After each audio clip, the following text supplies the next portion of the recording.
So these are the 22 plastic super frame foundations that I'm going to be waxing. They are put in a box called Super Box, and they are called super because they are essentially superstructures, or extra boxes. They are added on top of the main brood box, specifically for storing honey. The term super actually comes from Latin, which means above. So these boxes are put on top of the main brood chamber during high nectar flow for the bees to store honey. And what I'm gonna be using today to wax them are these beeswax. I was able to melt the actual honeycomb and um, strain them. These are, I think I strained this twice. That's why it's cleaner. But these two, um, I j- I just did it once, so they look a little bit raw, but they're gonna be okay. This is a crock pot that I found here in the garage. It's an old one. Um, I'm gonna be using this to melt the beeswax. I actually put some um, beeswax in it already, and they're already melted. So I'm gonna put the rest of them here and melt them so I can apply them to these super frames.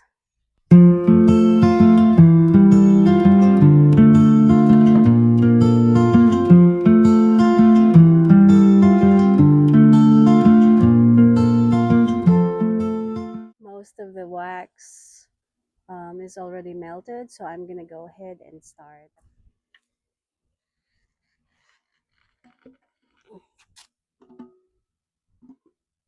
So I actually just used the two smaller beeswax because I'm thinking they may be enough for all of these frames. I don't know. Um, I'll I'll check and see. If not, then I can melt this other the bigger beeswax later. In the past, I used this roller to wax the frames, but I noticed that it takes so much wax, melted wax, and sometimes it gets too thick. So I'm gonna try this brush and see how it works.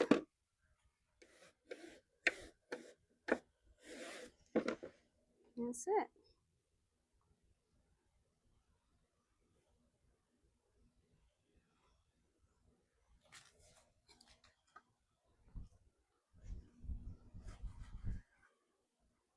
So that's the finished product.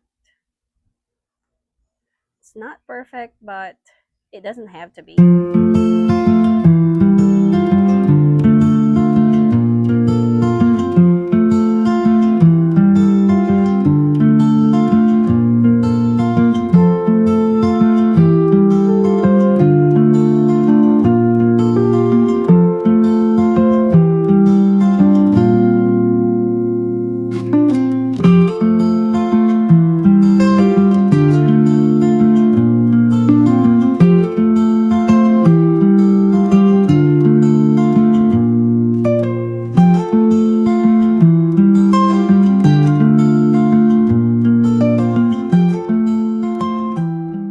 These four frames are actually used. I tried to use them last year. I put them in one of my beehives just to see how the bees would do.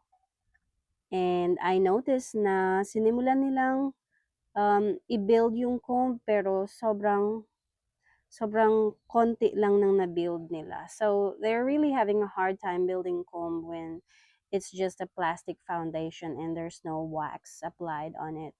Um, Although sa gilid, sinimulan na nilang lagyan ng mga propolis. Ganun yung ginagawa nila. Kino-close nila yung mga gaps sa beehive kapag ka merong mga maliliit na gaps kagaya niyan, lalagyan niya nila ng propolis. Yung propolis ay mixture ng dagta galing sa mga puno, um, mostly dagta yung uh, content ng propolis. Pero meron ding ibang ibang compounds, merong pollen, merong wax, beeswax. Um, so, ginagawa nila yan para um, protektahan yung hive. Minsan din, na-notice ko na kapag ka may, um, minsan kapag ka may naiipit akong bee in between the frames, nilalagyan nila yan ng propolis um, para i-close yung yung namatay na bee sa loob. So, napakalinis ng mga bees actually. They make the hive really clean. So, I'm gonna go ahead and apply wax on this one. Maybe this year, mas mabilis na nilang mabuild yung comb dito na may wax na.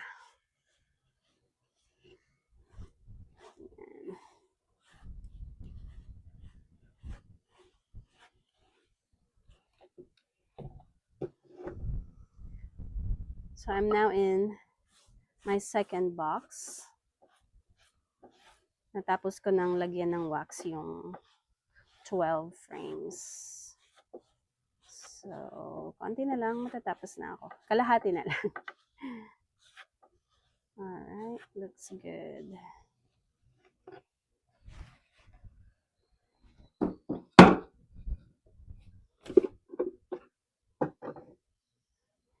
See, I don't know kung makikita niyo, pero itong part na to ay meron ng konting wax. Nalagyan nila yan ng wax last year, pero super konti lang. Hindi masyadong kita.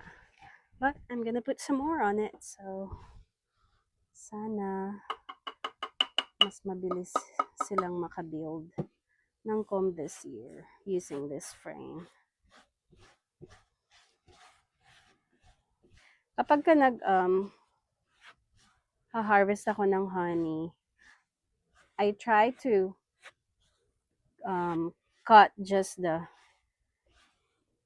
top of the comb, yung cover.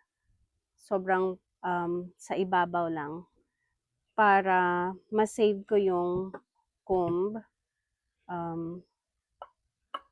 so I can reuse it for in the future.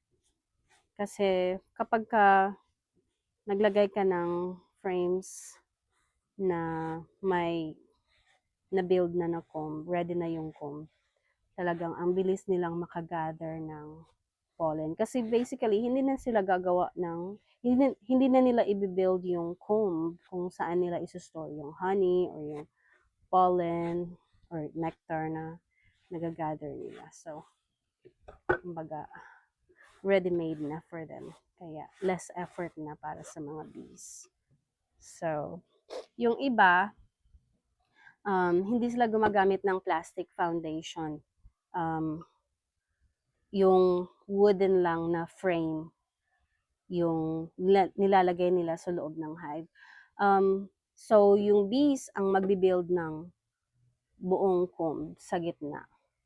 So, I like that too kasi pwede mong pagka-harvest mo, hindi mo na i-extract yung honey. Isa-slice mo lang yung comb na na-build nila. Tapos, pwede mong hati-hatiin yun ng maliliit na portions para ilagay sa jars. Tapos, pwede mong i-fill ng honey yung jar.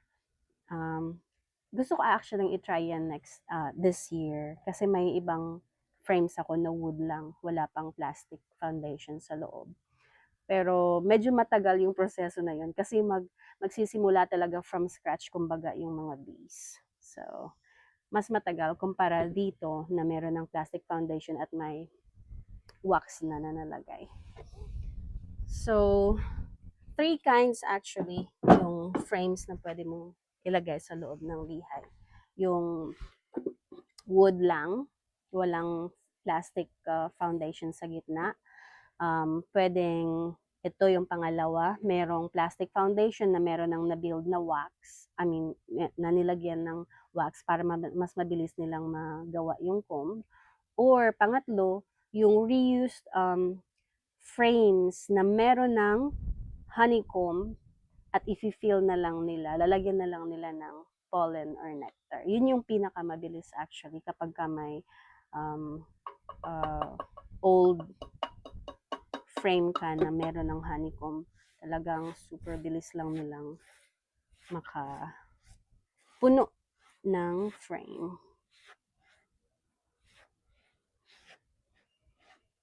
Yan. So, first time ko tong trinay.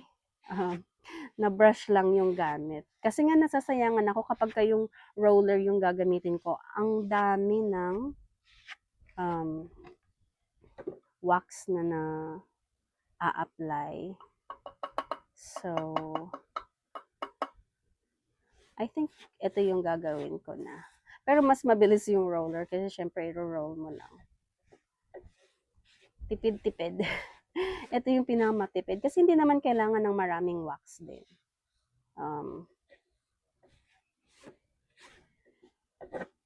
Ito medyo nakapalan nga eh. But that's okay. Lilinisin niya ng bees at ililipat nila yung ibang wax sa ibang cells. Ganun sila magtrabaho. Okay. This one looks good.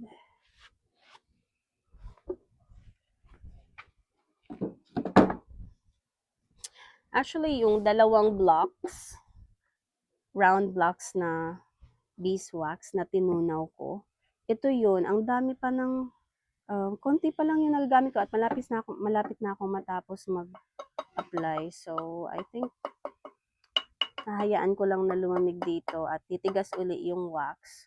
Then, I can use it again someday. I can remelt it someday pag kailangan kong uling mag-apply ng wax. I'm glad na hindi ko tinunaw yung malaking round block kasi ang dami. Ang dami ng magiging extra. Tutunawin ko na lang yun. Or gagamitin ko yun someday. Or kapag hindi ko naman kailangang mag-melt para mag-apply sa mga frames, pwede ko yung gawing kandila. So, pag nakarami na ako ng beeswax, I'll try to make candles someday out of beeswax. Actually, mahal yung beeswax. I'm glad nga ito yung nag-gather ko tong beeswax na to from the honeycombs na nakukuha ko when I'm checking the hive or kapag meron akong na-rob na hive from galing sa mga puno. Like one time meron kaming trinay namin kunin yung hive from a garage. May hive na sa isang garage ng kapitbahay namin. Pero hindi namin nakuha yung hive. Hindi namin nakita yung queen. At saka ang hirap kunin kasi nag-build sila ng hive sa kumbaga sa ilalim ng garahe.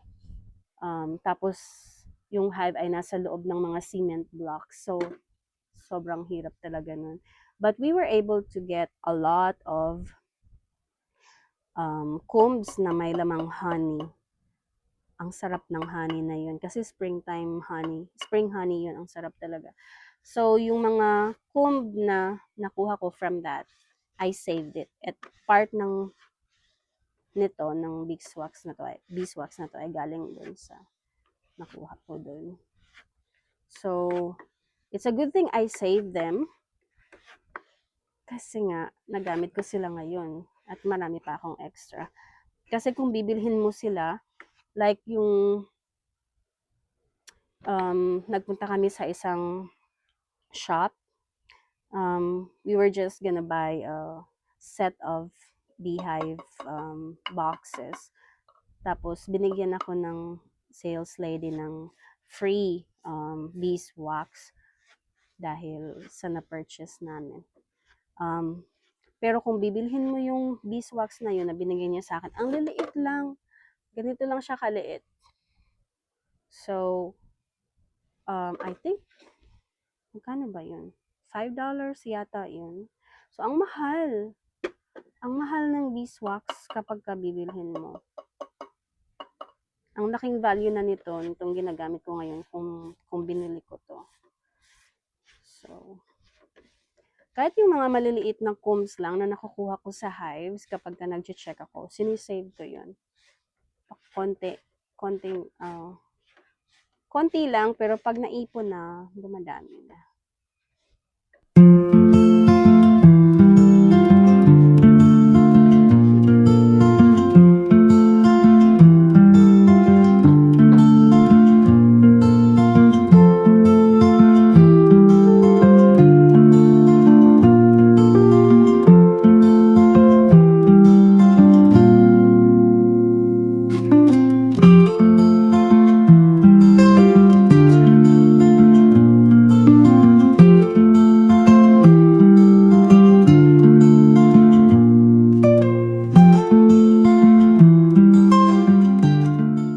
Finally done. And I have about half an inch left in that crock pot. So I'm gonna let it harden again and maybe use it someday. And this is the finished product. Not perfect, but the bees will work on it and they will make it look really beautiful.